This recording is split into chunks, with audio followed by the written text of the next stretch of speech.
નમસ્કાર, થર્ડ આઈ એક્સપ્રેસમાં તમારું સ્વાગત છે. મારી ચેનલને લાઈક, શેર અને સબસ્ક્રાઇબ કરશો. તળાજા નજીક શેત્રુંજી નદીમાં ગેરકાયદેસર રેતી ખનન સામે કાર્યવાહી, લોડર અને ટ્રેક્ટર સીઝ.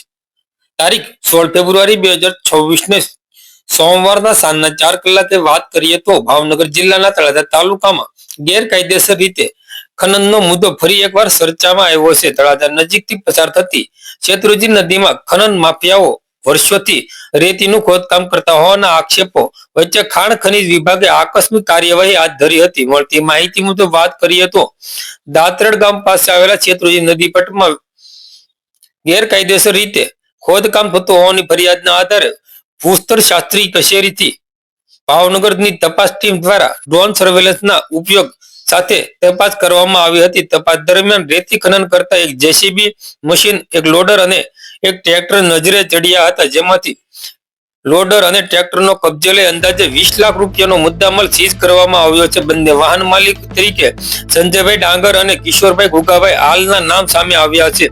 સીઝ કરાયેલા વાહનોને તળાજા પોલીસ સ્ટેશન ખાતે સોંપવામાં આવ્યા છે. ખાણ ખનીજ વિભાગે જણાવ્યું છે કે ગેરકાયદેસર ખનન કેટલા વિસ્તારમાં થયું છે તેની માપણી બાદ દંડની રકમ નક્કી કરવામાં આવશે. સ્થાનિક સ્તરે લાંબા સમયથી ચાલતી ગેરકાયદેસર ખનન પ્રવૃત્તિ સામે થયેલી આ કાર્યવાહીથી વિસ્તારમાં ચર્ચા જાગી છે.